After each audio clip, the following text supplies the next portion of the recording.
Alright, what's going on everybody on YouTube? Alright, so today's video we're going to be setting up router on a stick. Let me go ahead and stop this music. And let's go ahead and talk about, first of all, what is it? It sounds exciting, but do I really need this in my environment? So basically, if you have multiple VLANs on your switch, and you have, say, VLAN 10 for your data network, VLAN 20 for maybe your VoIP, maybe VLAN 30 for your servers. How do you get those VLAN traffic up to a router or something that can route that traffic? That's what this is about. So in a medium-sized business, and you could even do this in a small environment if you'd like, you would go ahead and plug in your switch and build a trunk port up to your router. And then you would send those VLANs traffic that are tagged up to your router.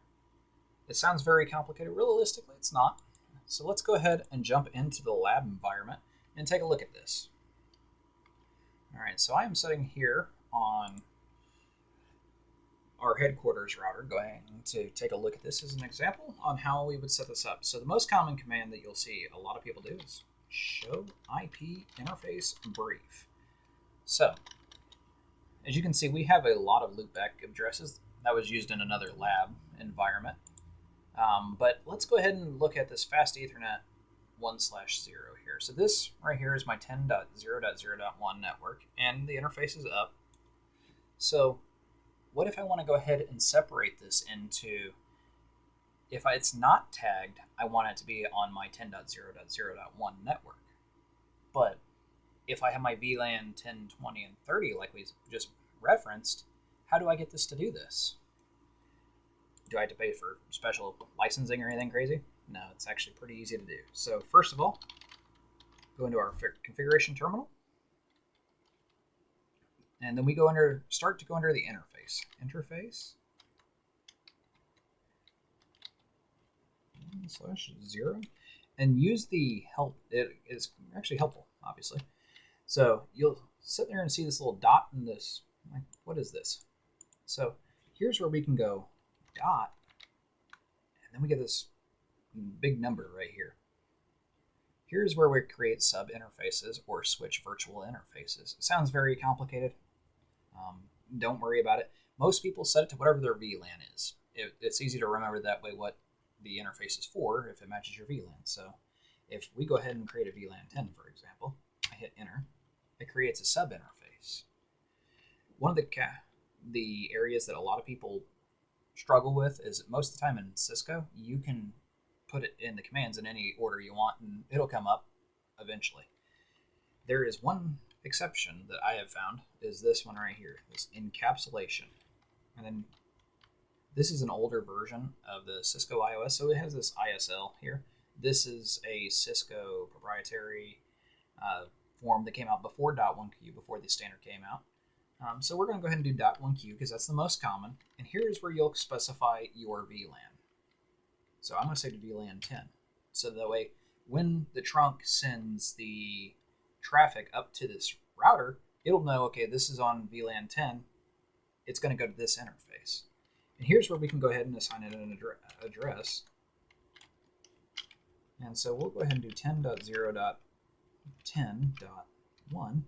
We'll go ahead and do it 255.255.255.0 /24-bit mask is fine for this example.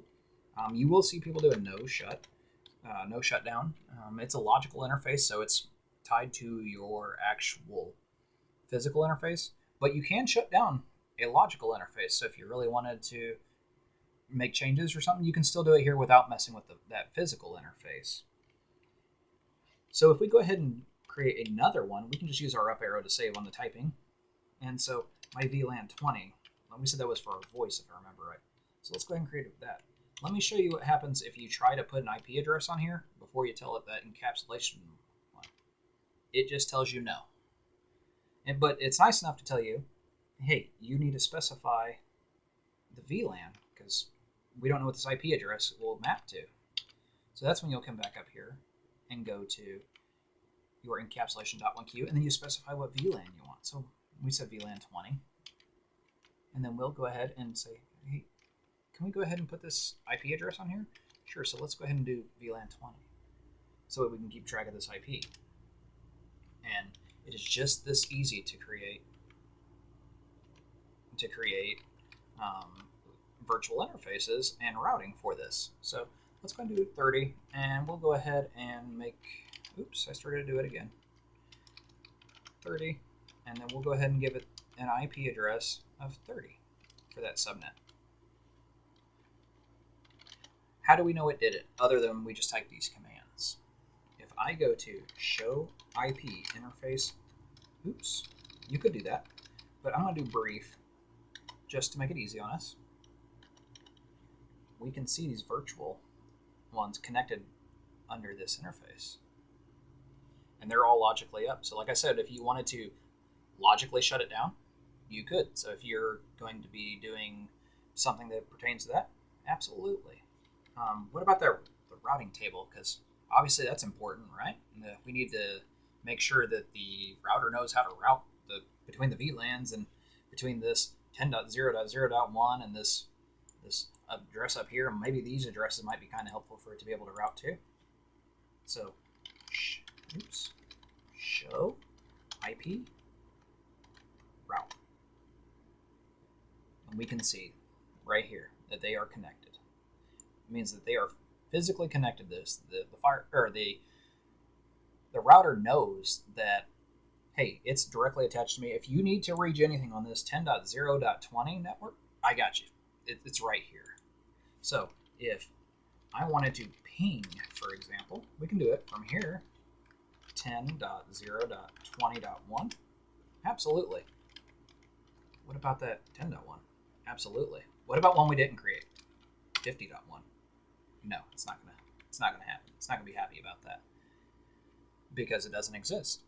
You can create this up and make it for your own environment. Like if you have a bunch of VLANs, absolutely. This is how you would go about this in a production environment. As you can see, you can do it even during a non-maintenance window if you wanted to.